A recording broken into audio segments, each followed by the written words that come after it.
investor and a philanthropist. Mr. Elumelu chairs privately held investment firm Cares Holdings and Nigeria's largest quarter conglomerate, Transcorp. Mr. Elumelu invests across Africa, primarily in the oil and gas, financial services, hospitality and power sectors. His investments are informed by his philosophy of Africapitalism, the belief that the private sector can lead Africa's economic renaissance and that investment should create both economic prosperity and social wealth. Mr. Elumelu sits on a number of public and social sector boards, including the United Nations Sustainable Energy for All Initiative and USAID's Private Capital Group for Africa Partners Forum. He is also the chairman of Pan-African Financial Services Group, United Bank for Africa, and the founder of the Tony Elumelu Foundation, which has seeded 100 million through the Tony Elumelu Entrepreneurship Program, championing entrepreneurship across Africa over the next 10 years. With that, I would like to leave the stage for you and to looking forward to hearing your report.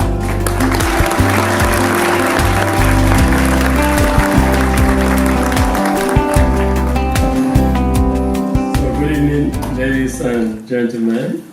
I'm honored to be here with you for a variety of reasons. Most important reason is this is the future of the world, and I also see the future of African leaders here. Some of you have interacted with since I walked into this hall.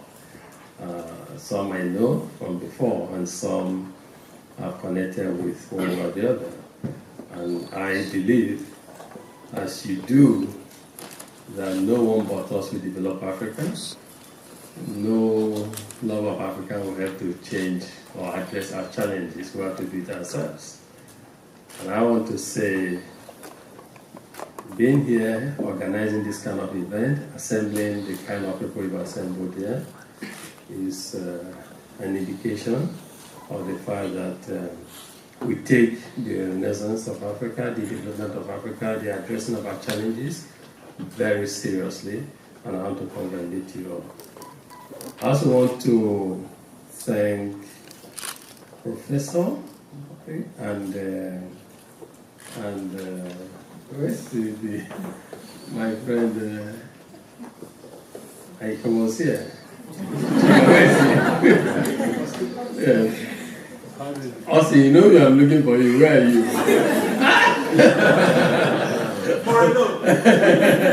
Two of you, thank you very much for this opportunity to see our future leaders. So I'm told I should share my thoughts with you about finding solutions to our problem from within, about the development of the continent. I know you've spent a whole day here, and I'll try to keep it simple. In fact, make it interactive. And I know you might have questions you want to ask in a no-holds-barred fashion. It would be nice to open the room for conversation, so that we can interact in a way that the tiredness of the whole day will go. But let me just say two brief things. One is about what we just saw now, the short. By the way, this is my first time I've seen this video. I've never seen it before, and as it was showing, I was writing down a few improvement ideas. So it's about entrepreneurship. Africa. We've heard a lot about Africa rising, the demographic dividend of Africa, and everything. And I say to people I talk with, today's demographic dividend in Africa can become a demographic doom if we don't do something about it.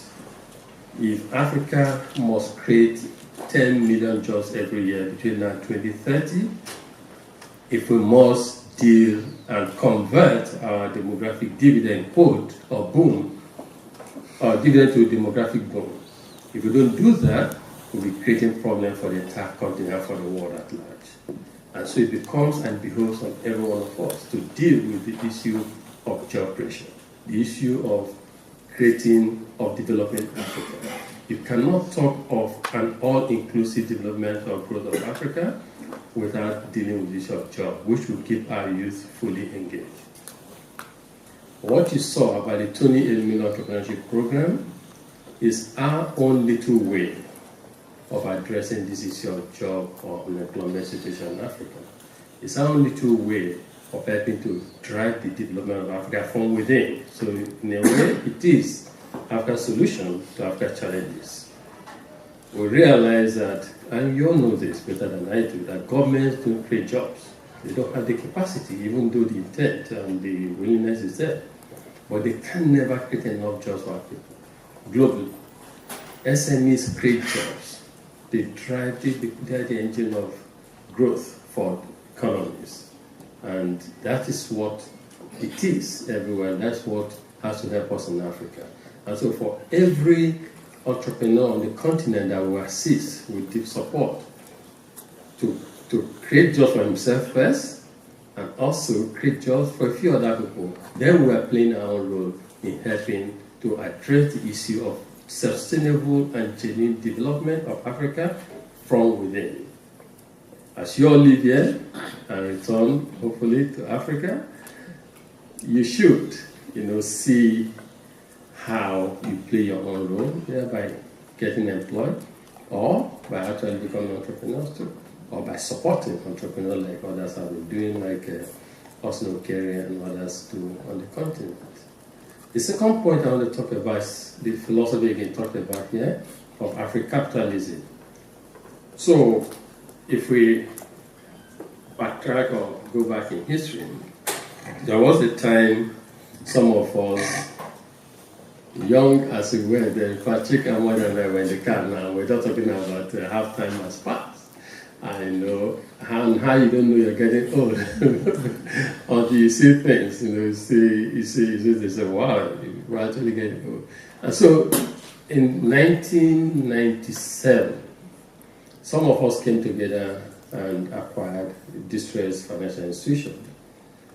We acquired the distressed financial institution, we turned it around, we set targets for ourselves, strategic plans, targets, you have first year strategic intent, we want to make it a viable financial services company. Second year intent, we want to become a leading financial services group on the continent. And third financial intent, strategic intent to become a player in the global financial arena. And so we went about all of this. Tier 1, we accomplished Tier 1 likely within 10 years. And Tier 2 of becoming a significant player on the African continent, we actually drove this so that today we have presence in 19 African countries, United Arab of Africa. We serve over 10 million customers on the continent. We have about 1,000 branches across Africa.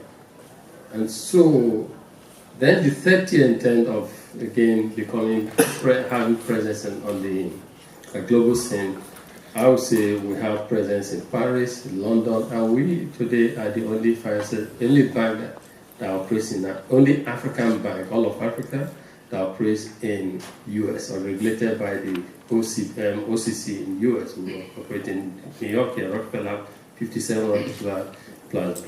But all of this brought certain things to the fore, to our attention.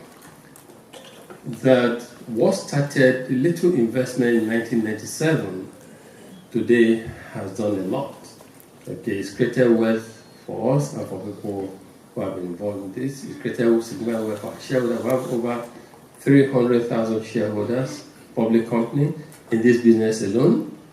We also have over 20,000 staff across Africa working in both Anglophone Africa and Francophone Africa. And so what the lesson is, how did we get here? We got here through, so we started interrogating how we got there. Leadership, intelligence and that. But there was an overriding drive, and that is the need to invest long term. Invest long term in key sector, in this case, financial sector, which is very strategic for the continent, because we try to democratize banking, we try to create access to banking facilities, we try to facilitate payment, we support the SMEs. So we realize that this investment that was driven by long-term vision actually has been able to create a lot. not just for us, but also for the community who have done business, for individuals in the ecosystem, and that led to the philosophy of Africa Capitalism. And just summarizing or just defining the concept is, first the realization that the private sector in Africa has a role to play in the development of Africa, which again speaks to what you're doing, the theme of your session. And two, that the private sector in Africa must invest in key sectors of the African economy that have the ability to create both economic prosperity and social wealth. So you take any business, just to think long-term investment, key sectors, power, infrastructure, energy, areas that can create economic return for the shareholders as well as create social wealth. So to me, I see this as an African solution to Africa's challenge, that the tenets of African capitalism, if we go with them, if we have them drive what we do by way of investments, to a large extent will help us also achieve the purpose of sustainable development for the continent.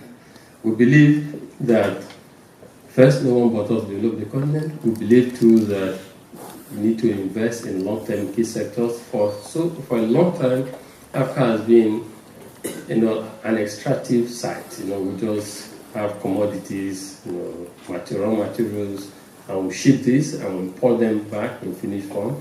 And that value addition, value creation phase where you process and create value locally is lost. And so the growth in Africa is not expressed in growth in Africa. So the growth in Africa is expressed only in GDP terms that at times not inclusive, and I couldn't feel it. So we believe that African capitalism plus entrepreneurship, developing and supporting entrepreneurs on the continent and the entire ecosystem, from advocacy to access to finance to training to creating networking platform for people to mentoring, will help to develop Africa in a sustainable fashion. Well, we're very excited to have you here, and I've seen what you've done and what your foundation has done. So first of all, my name is Francis Matthews. So I'm a risk modeler with American Express here in New York. And a lot of what we do is actually helping the GCP portfolio lend money to small businesses. And just like your foundation is, most of the challenges we have in Africa is we have some small businesses, and these are folks who maybe their business is worth less than 50,000 naira, but they need that credit and they need liquidity to be able to sustain their business. And these are, millions of folks all over Nigeria. What has your friend done to address those needs? I know there are challenges of data and having to, have maybe data to build models and be able to manage the report. But what has your friend does to the segment that I'm talking about, who are people that live within the neighborhood of 100,000? Do you extend credit facilities? Okay, so I wear many hats. When you say firm, I think I know what you're talking about. You're talking about the financial institution, the bank. Okay, so you need to. So I wear many hats. I'm chairman of UBA in Edinburgh of Africa, but more importantly, I'm the chairman of S Holding. S Holding is like a group holding company that has interest in banking, oil and gas, power, real estate, and hospitality. And then also, I'm the founder of the Tony Elumelu Foundation. My intervention, my own, and so we try not to mix business and our philanthropic calling. And so the bank, United Bank of Africa, they have, like your risk manager, they have their risk acceptance criteria in the area of credit, what they do and what they will not do. And they produce for shareholders in a manner that is African capitalist, which is they engage the communities, they do things, they create wealth, but they also intervene in areas like infrastructure support, etc., to drive ultimate development for the continent. They have their own risk criteria, the parameters that they use. But the family commits or has committed $100 million US to support entrepreneurs across the continent. Every year, we inspire 1,000 Africans from 55 African countries, and we give them the support. In fact, someone came to greet me here, and he said, introduced himself as a beneficiary of the Tony Elumelu program that he was last year's class. Is he here? Brian or someone? Yeah, Brian, can you come and tell us? Maybe you should respond to this. Come and tell us how the foundation is helping to address the issue with the general community. Yes. Okay, so I didn't expect this spotlight, but I'll do my best. So first of all, I wanted to, again, like everybody else, appreciate this opportunity to be here and learn from everybody else, especially Mr. Tony himself. I'm Brian Asinja, Ugandan born and US educated since high school. I started Dream Africa 3 years ago to address the lack of digital content specifically for children globally. Statistically, only 10% of children's literature is from minority publishers, including Africans. So our mission is really to increase accessibility and availability of engaging and educational family-friendly content. We are currently piloting in Kenya with funding from the Kenyan government as well as support from the British Council, and we hope to expand to other areas. With specific to the question on how the foundation and other entities have been helpful or supportive, I would say the first thing was knowledge or access to knowledge. And specifically for me, the very fact that somebody like Tony existed in Africa. So I think growing up, I didn't have any mentors or superheroes, as you would say, from a business perspective. And so to allude to your question, I think somebody else asked earlier around branding. When you see somebody else who's done it, it does instill an extra layer of confidence, and that to me is priceless. But back to the business side of things, we had very supportive mentors. Our mentor was very good that we decided to keep him on and get him some equity. So he's still on board and is advising us as, on the financial side of things. But as in other areas, we've been able to then be able to set specific goals around our Africa launch, and my co-founder is Kenyan, so we decided that because the Kenyan government has been rather aggressive in creating business-friendly policies, that would be the right place to start and launch. And so we're very lucky that they currently have $100 million dedicated to digitizing the educational system, that we are already engaging the Ministry of Education to sort of be part of that pilot launch this summer. Of course, there's still a lot to be done. Of course, there's a lot of work as a startup, but I think going through that process with other peers, having the network where you can constantly post questions and get the support and mentorship you need really makes a whole lot of difference rather than going it alone. So I think continuing to access information and other resources, whether it's mentorship or policy guidance with regards to navigating the legal system in Africa, those are things that, you know, experienced or not, we will continue to need guidance on, and that will be my short answer. Thank you. Isn't this a very intelligent man? Yeah. Impromptu, and see how organized his thoughts and everything.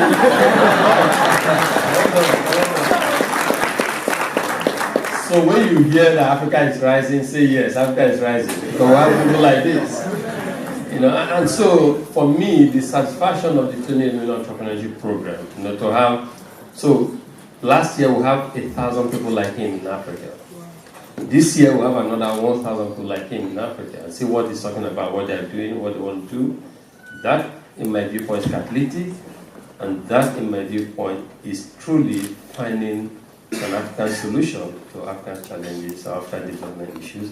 It doesn't come better than this. He and his partners, and and I like 2 points he said I need to emphasize. He talked about advocacy for change, and he talked about networking opportunity. In fact, he talked about a third one, which is management education. And to me, if you look at what the 7 pillars of T, these 3 are very important.